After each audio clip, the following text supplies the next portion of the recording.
오늘 우리에게 주신 하나님 말씀은 시편 18편 31절로 36절까지의 말씀입니다. 시편 18편 31절로 36절 말씀 우리 같이 한 목소리로 함께 봉독해 보도록 하겠습니다. 여호와 외에 누가 하나님이며 우리 하나님 외에 누가 반석이냐. 이 하나님이 힘으로 내게 띠띠우시며 내 길을 완전하게 하시며 내 발을 암사슴 발 같게 하시며 나를 나의 높은 곳에 세우시며 내 손을 가르쳐 싸우게 하시니 내 팔이 놋활을 당기도다. 또 주께서 주의 구원하는 방패를 내게 주시며 주의 오른손이 나를 붙들고 주의 온유함이 나를 크게 하셨나이다. 내 걸음을 넓게 하셨고 나를 실족하지 않게 하셨나이다. 아멘. 할렐루야. 오늘은 그리스도의 지체 7번째 시간으로 발에 관한 부분에 대해서 우리 같이 한번 생각해 보려고 합니다. 부제로는 믿음의 발자취를 남기는 발이라는 제목입니다.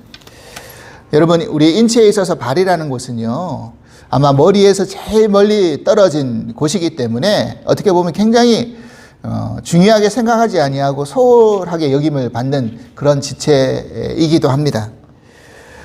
저도 가만히 생각해 보니까 사실 평소에는 발에 대해서 잘 신경을 안 씁니다. 손이랑 이런 것들은 계속 우리가 손을 씻고 또 손으로 뭘 많이 해야 되기 때문에 신경을 많이 쓰지만 발에 대해서는 우리가 좀처럼 신경을 잘 쓰지가 않죠.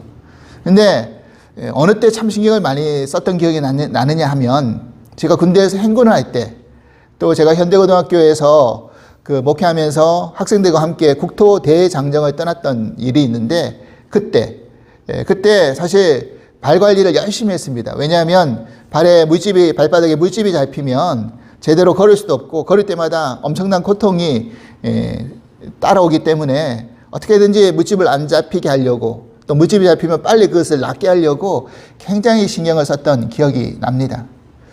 이런 것처럼 우리 발은 그 발에 문제가 생기면 제대로 걸음을 걸을 수 없을 뿐만 아니라 우리가 가고자 했던 곳에 제대로 온전하게 갈 수가 없기 때문에 또 하나의 굉장히 중요한 지체 가운데 하나라고 생각이 듭니다. 그렇다면 발이 가지고 있는 그런 영적인 귀한 교훈은 뭐가 있을까요? 저는 생각할 때 발이 가지고 있는 영적인 귀한 교훈 중에 하나는 뭐냐면 바로 발자취라고 생각이 듭니다. 발자취. 내가 세상에서 살아가면서 남긴 흔적이 발자취죠. 그래서 우리는 그 족적이 뚜렷하게 우리가 살면서 남겨놓고 가게 되어 있습니다. 우리가 살아가면서 사실 걸어온 길은 우리를 성장시키기도 하였고 때로는 우리를 넘어뜨리기도 하였지만 그런데 그런 길들이 그냥 지나가고 사라지는 것이 아니라 우리들의 어떤 삶의 결과로 그대로 남겨진다는 것이죠. 그래서 그것이 남겨진 이들에게 또 현재 나에게 발자취가 되어진다는 사실입니다. 사실 제가 새로운 교회에 이제 파송을 받게 되면서 그런 어떤 추천이 들어갔을 때 이제 저를 청빙하게 되는, 그러니까 파송을 받게 되는 교회에서 저에 대한 것들을 막 이제 알아보신 것 같아요. 그래서 어떤 다른 목사님들에게 또 예전에 제가 지나갔던 교인들에게 저에 대한 어떤 정보를 이렇게 알아본 것 같습니다. 그런데 사실 그런 것이 왜 그러냐. 제가 만약 그런 발자취를 온전하게 남기지 못했다고 한다면 나쁜 것들이 이제 들어갔겠죠. 그런데 그런 것들이 아니라는 것에 대해서 전 사실은 감사했습니다. 그러니까 우리가 지나간 걸로 끝난 게 아니라 그것이 흔적으로 그대로 다 남아있다는 것입니다. 그게 레퍼런스가 되고 또 레퓨테이션이 되는 거겠죠. 그래서 여러분들이 그런 부분들을 좀 생각하고 우리가 지금 걷는 한 걸음 한 걸음이 그냥 사라지는 한 걸음이 아니라 결국 삶의 결과로 남는 한 걸음이라는 것을 잊어서는 안 됩니다. 그러면 우리가 믿는 이들에게 정말 필요한 발은 어떤 발이 있어야 될까요? 첫 번째로 우리에게는 거룩한 곳을 내딛는 발이 필요합니다. 출애굽기 3장 5절 말씀을 한번 보십시오. 하나님이 이르시되 이리로 가까이 오지 말라. 내가 선 곳은 거룩한 땅이니 내 발에서 신을 벗으라. 아멘. 여러분, 지금 모세가 하나님을 만나고 하나님의 영광을 목격한 곳은 미디안 광야에 있는 호렙산이었습니다. 근데 모세를 만나주신 하나님께서는 지금 뭐라고 모세에게 말씀하셨냐면 너가 선 곳은 거룩한 곳이다. 그래서 내 발에서 신을 벗어라 라고 말씀하셨습니다. 그때 사실 모세가 양떼를 돌보고 있었기 때문에 특별히 모세가 높은 곳에 사실은 올라가지도 않았을 것이고 또 그곳이 어떤 특별한 장소이지도 않았을 것입니다. 주변에 아마 양떼들이 흩어져 풀을 먹고 있었을 것이고, 그죠? 아마 여기저기에는 양떼의 그런 배설물들이 이렇게 널브러져 있었을 것입니다. 특별히 아름다울 것도 없는 그런 평범한 곳이었겠죠. 산기슭 어떤 목초지였을 것입니다. 근데 하나님이 그런 모세에게 놀라운 말씀하신 것입니다. 네가 선 곳이 거룩한 땅이다. 내 발에서 신을 벗어라. 그래서 그 모세는 그 말 앞에 순종하여 발에서 신을 벗게 되는 것이죠. 우리는 이 말씀을 통해서 우리의 삶에 있어서 거룩함이 무엇인지에 대해서 다시 한번 생각해 볼 필요가 있습니다. 이 세상에 거룩한 어떤 특별한 장소가 따로 있는 것이 아니라 하나님 임재하시는 장소, 또 하나님 영광을 체험하는 곳이 바로 거룩한 곳임을 우리는 깨달을 수 있어야 됩니다. 여러분, 뭔가 특별히 깨끗하고 뭔가 특별한 어떤 거룩한 것이 거룩한 어떤 지정된 장소가 아니라는 것입니다. 하나님께서 우리를 만나주시는 곳이 거룩한 곳이 될 수 있다는 것이요. 그것이 비록 쓰레기 더미이든 아니면 땀으로 뒤범벅되어 있는 이 터이든 높은 산이든 깊은 바다이든 상관없이 하나님께서 내게 다가오시고 말씀하시는 그 모든 곳이 거룩한 곳이 될 수 있다는 것을 우리는 믿으셔야 합니다. 하나님의 말씀을 펴는 모든 것이 거룩하고 하나님께 기도하는 모든 시간이 거룩한 것이 되는 것이죠. 저는 위시교회에서 풀타임 부목사를 하다가 이제 여기 주사랑교회 그 단독 목회 나오기까지 또 나와서도 지금까지 세상에서 파트타임으로 그런 일을 지금 하고 있습니다. 근데 처음 제가 그 일을 하면서 드는 생각은 이 일이 과연 내가 목회하는 거랑 무슨 상관이 있나? 무슨 상관이 있을까라는 생각을 사실은 했습니다. 근데 점점 시간이 지나가면 갈수록 저에게 어떤 깨달음이 오느냐면 지금 내가 하고 있는 이 일터 속에서 이 일도 목회다라는 생각을 하게 됐습니다. 어떤 교회 안에서 일하는 것만이 목회가 아니라 하나님이 내게 허락하신 이 일터도 이 장소도 또 다른 목회의 현장이다. 그리고 그곳에서 내가 나를 목회하는 것이고 또 한 명의 크리스찬으로서 내가 그 일을 정직하게 성실하게 감당하는 일이 하나님의 복음을 전하는 그런 목회 현장이다. 그런 생각을 하게 되었습니다. 여러분, 우리가 흔히 예수님이 사셨던 그 이스라엘 땅을 성지라고 이야기를 하죠. 그래서 우리가 그곳을 방문할 때 성지순례를 다녀온다라는 그런 표현을 씁니다. 그런데 사실 이 말이 그렇게 꼭 맞는 말은 아닙니다. 여러분, 그리스도인들의 성지, 즉 거룩한 땅은 우리가 살고 있는 사실 삶의 현장이어야 합니다. 내가 지금 발 디디고 있는 곳, 내가 지금 살고 있는 집, 내가 지금 일하고 있는 일터, 그곳에서 하나님의 음성을 듣고 하나님의 영광을 목격하는 그런 거룩한 곳이 되어야 되는 것이죠. 바로 거기서 하나님이 네가 선 곳이 거룩한 땅이니 내 발에서 신을 벗어라 라는 그 음성을 들을 수 있어야 된다는 것입니다. 그러하기에 우리가 내딛는 모든 삶의 걸음걸음, 그 삶의 현장이 하나님의 거룩을 드러낼 수 있는 그런 믿음의 현장이 될 수 있기를 간절히 소망합니다. 두 번째로 우리에게는요, 장애물을 뛰어넘을 수 있는 발이 필요합니다. 오늘 본문 32절, 33절, 36절 말씀 보십시오. 이 하나님이 힘으로 내게 띠띠우시며 내 길을 완전하게 하시며 나의 발을 암사슴 발 같게 하시며 나를 나의 높은 곳에 세우시며 내 걸음을 넓게 하셨고 나를 시쪽하지 않게 하셨나이다. 아멘. 여러분, 우리는 살아가면서 무수한 장애물과 맞닥뜨리게 되어 있습니다. 그런데 그 장애물을 내가 넘어갈 때는 마치 내가 잘나서 능력 많아서 힘이 있어서 그렇게 이겨내고 넘어가는 것 같지만 사실 그것은 착각일 때가 많습니다. 하나님이 그때그때마다 나의 손을 붙들어 주시지 않으셨다면, 내 길과 동행하면서 내 발걸음을 넓혀 주시지 않으셨다고 한다면 우리는 실족할 수밖에 없다는 사실입니다.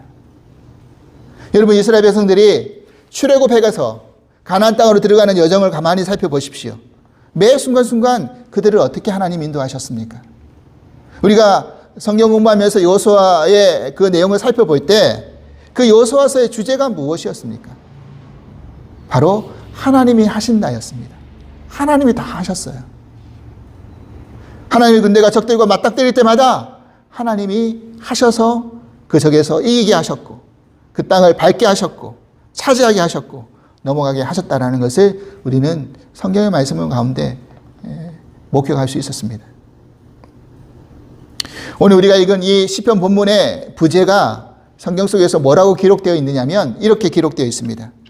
여호와께서 다윗을 그 모든 원수들의 손에서와 사울의 손에서 건져내 주신 날에 다윗이 이 노래의 말로 여호와께 아뢰어 이르되라고 이렇게 부제가 달려 있습니다. 그러니까 지금 다윗은 사무엘에게 기름 부음을 받고 이제 실제적으로 이제 그 사울을 이어서 왕이 될 것이라는 그 지목을 당하게 되었죠. 낙점을 받게 됩니다. 근데 바로 왕이 된 건 아니죠, 다윗이. 오히려 왕이 되는 기간까지 엄청난 어려움과 고난이 있었습니다.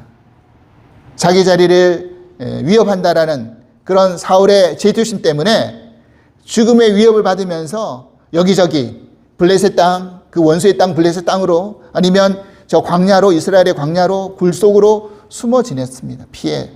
사울의 손길을 피해서 말이죠. 때로는 블레셋 땅에서 수염에 침을 흘려가면서 미친 척 하기도 했고요. 얼마나 우여곡절이 많았는지 모릅니다. 그런 모든 과정들이 결국 무엇을 위한 과정이었습니까? 다윗이 온전한 왕으로 세워지기 위한 과정이었습니다.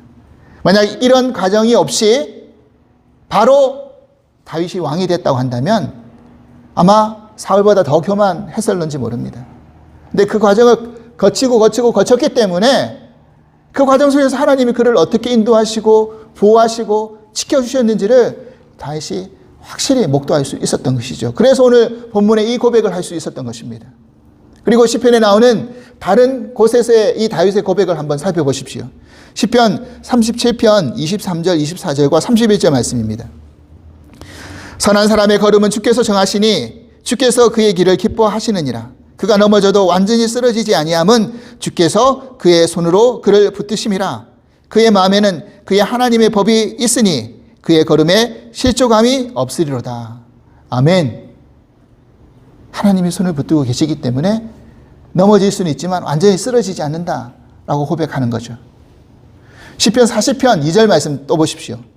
그가 나를 무서운 구덩이와 진흙 수렁에서 끌어내셔서 내 발을 반석 위에 세우시고 내 걸음을 견고히 세우셨도다. 아멘. 하나님이 다윗을 그렇게 끌어내시고 세우셨다라고 고백합니다. 여러분, 우리가 잠언 말씀에 이런 제가 정말 좋아하는 말씀 가운데 한 구절이 있습니다. 잠언 16장 9절 말씀 보십시오. 사람이 마음으로 자기의 길을 계획한다 할지라도 그 걸음을 인도하신 이는 여호와이시니라. 아멘. 내가 내 길을 막 계획하고 우리가 그 계획한 대로 내가 살아가는 것 같이 생각할런지 모르지만 사실 우리의 걸음걸음을 인도하시는 분은 여호와 하나님 한 분인 줄 믿습니다. 사랑하는 여러분, 그렇습니다. 우리의 걸음걸음 인도하신 하나님을 믿고 의지하면서 인생에 놓여진 여러 장애물을 우리가 극복해 나갈 수 있기를 바랍니다. 사실 그 장애물들은 우리를 넘어지게 하고 우리의 삶을 포기하게 만든 장치가 아니라 우리를 더 하나님을 의지하게 하는 그런 장치인 줄 믿습니다. 시편 18편 29절 말씀 보십시오. 내가 주를 의뢰하고 적군을 향해 달리며 내 하나님을 의지하고 담을 뛰어넘나이다. 아멘. 여러분, 우리 앞에 아무리 커다란 장벽과 같은 장애물이 가로막고 있다 할지라도 내가 하나님을 의지하고 이 담을 뛰어넘습니다 라고 고백할 수 있는 우리 모두가 될 수 있기를 주님을 간절히 기도합니다. 마지막으로 세 번째, 우리에게는 주님의 발자취를 따라가는 발이 필요합니다. 로마서 4장 12절 말씀 보십시오. 또한 할례자의 조상이 되었나니 곧 할례 받을 자에게뿐만 아니라 우리 조상 아브라함이 무할례 시에 가졌던 믿음의 자취를 따르는 자들에게도 그러하니라. 아브라함의 믿음의 자취를 따르는 자들이 있다라는 이야기를 지금 하고 있잖아요. 여러분, 이렇듯이 우리가 믿음 생활 하다 보면 성경 안에 따라가고 싶은 그런 영적인 거장들이 많이 있습니다. 제가 계속해서 인물별 성경 공부를 지금 계속 인도하고 있는데 그 성경 공부를 인도하다 보면 귀한 교훈들이 많이 있습니다. 근데 그 교훈 속에서 그 인물들이 살았던 여러 어떤 삶의 여정 가운데 실수라든지 믿음의 어떤 견고함이라든지 이런 것들을 우리가 보고 배우면서 그 발자취를 따라가는 것이죠. 그러다 보면 우리의 실수가 조금씩 줄어들게 되어 있다는 것입니다. 등산을 해보신 분들은 아시겠지만 우리가 처음 산을 오르게 되면 어떤 길로 가야 될지 혼동스러울 때가 있습니다. 근데 그때 가만히 주변에 살펴보면 주변 나뭇가지에 조그마한 리본이 걸려있는 것을 보신 적이 있으실 겁니다. 그 리본은 먼저 그 길을 오른 사람이 다음에 오를 사람을 위해서 이 길로 오면 됩니다 라고 알려주기 위한 하나의 이정표 역할을 하는 것입니다. 저도 한 번은 한국에 있을 때 은성 수도원이라는 곳에 기도를 하러 간 적이 있었는데 늘 그 기도원 안에서만 기도하다가 답답해서 오늘은 한번 산에 올라가서 한번 기도를 해봐야 되겠다라는 마음을 가지고 원장님한테 말씀드리고 이제 어디 등산해서 올라갈 수 있는 곳이 어디 있습니까? 라고 했을 때 뒷산이 있다라고 알려주신 그곳으로 제가 올라갔던 적이 있습니다. 근데 뭐 사람이 많았던 것도 아니고 정말 그때는 저 혼자 올라갔는데 한 중간쯤 올라가다 보니까 정말 길이 헷갈리는 거예요. 제가 처음 가는 길이었고. 그래서 당황스러웠습니다. 여기서 내려가야 되나 중간에? 아니 그러려면 차라리 오르지 말 것을 내가 산에 올라가서 정상에서 기도하려고 올라가는데 중간에 멈추면 안 되지 않은 마음속에서 막 혼란스러워 하는데 그때 마침 제 눈에 나뭇가지에 조그만한 노란 리본이 보인 것입니다. 그러면서 이제 됐다. 이제 저것만 따라가면 되겠구나 라는 마음이 들었던 거죠. 그 순간 제 마음속에는 이제 길 잃어버릴 염려 없다라는 생각이 확 들었습니다. 안심이 되었습니다. 여러분 우리가 어떤 산악 다큐멘터리 같은 걸 보게 되면요. 높은 어떤 그런 고산을 올라갈 때는 항상 먼저 그 길을 올라갔던 사람들의 루트를 따라가는 경우들이 많습니다. 후발대들이요. 그죠? 물론 어떤 사람이 새로운 루트를 개척하는 경우도 있지만 그런 경우는 극히 드물고 대부분은 이미 올라갔던 사람들의 루트를 따라서 그 고산에 올라갑니다. 그렇게 할 때 시행착오도 줄어들고 그 등반이 온전하게 갈 수 있기 때문에 그 길을 따라가는 것이죠. 그렇기 때문에 누구의 루트를 따라가느냐가 참 중요하다는 것입니다. 옛날 그 미국 땅에 한 인디안 추장이 살고 있었는데 어느 날 그곳에 백인이 방문을 했답니다. 하룻밤을 보내기 위해서 길을 가다가 오두막집에서 하룻밤을 보냈는데 그 다음날 아침에 방문객을 오두막집에서 나오게 한 후에 물어봤던 것입니다. 그 백인에게 당신 지난밤에 이 오두막 집을 통과한 사람이 얼마나 된다고 생각하십니까? 이제 그때 날이 춥고 눈이 내렸답니다. 그러니까 눈에 지나간 발자국을 보니까 발자국이 하나밖에 안 보였던 것이죠. 한 사람밖에 지나간 흔적이 안 보이는데요? 라고 이야기를 했던 겁니다. 하지만 시장은 그날 밤 그 오두막에 수백 명의 인디안들이 다시 말해서 한 부족이 지나갔다라고 그렇게 이야기를 해주더라는 겁니다.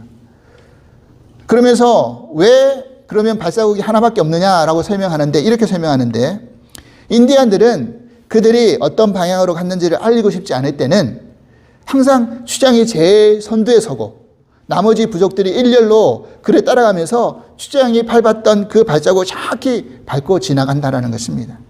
그러면 하나의 발자국밖에 남지 않는다는 것이죠. 그래서 수백 명이 아니라 한 사람만이 지나간 것으로 생각을 하게 만든다는 것이죠. 사랑하는 여러분, 그렇습니다. 그렇다 믿는 우리에게 우리가 따라가야 될 가장 모범적인 발자국, 발자취는 누구이십니까? 바로 예수 그리스도이시죠. 예수 그리스도의 발자취를 우리 모두가 따라가야 되는 것입니다. 바울은 고린도전서 11장 1절에 이렇게 이야기합니다.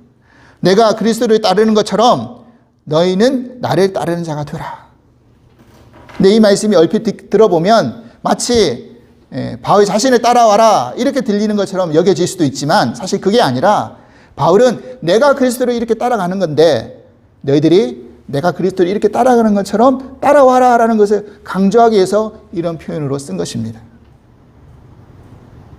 여러분, 꿀벌이 자기도 모르는 가운데 온몸에 그런 꽃가루를 묻혀가지고 암술머리에 꽃가루 바지를 해서 종자를 맺게 하는 것처럼 그리스도인들은 어딜 가든지 그런 그리스도의 흔적을 남길 수 있어야 되는 것입니다.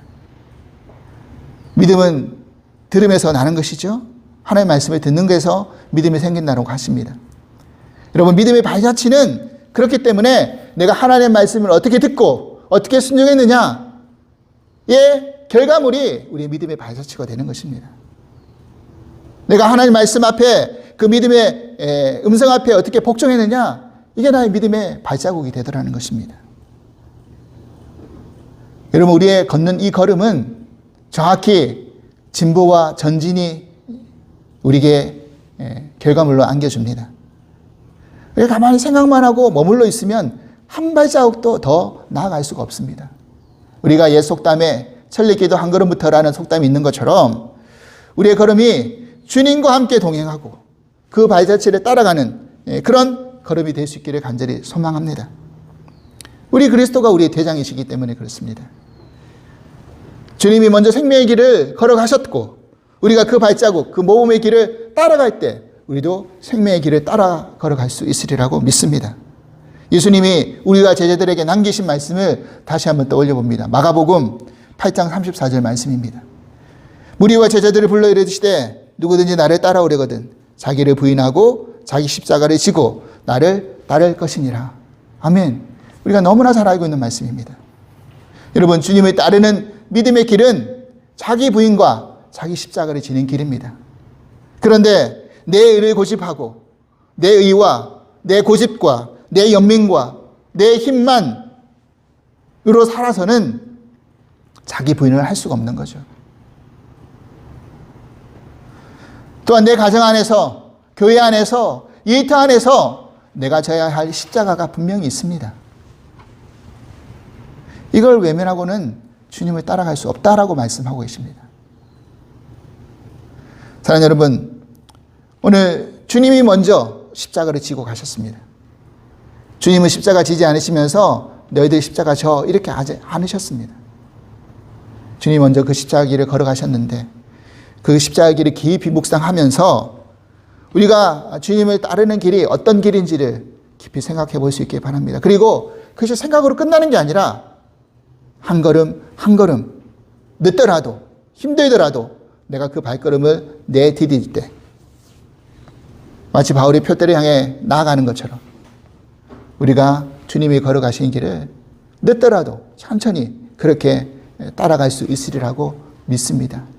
오늘 내 힘으로 가지 마시고 주님이 내 손 붙들고 같이 가신다는 것을 믿고 우리 모두가 그 주님의 발자취를 열심히 전진하며 따라갈 수 있는 그런 믿음의 삶을 살 수 있기를 주님으로 간절히 축원합니다. 하나님 아버지, 감사합니다. 믿음의 발자취를 따라가는 발이 어떤 것인지에 대해서 같이 생각해 보았습니다. 하나님, 우리의 발이 거룩한 것을 디디고 또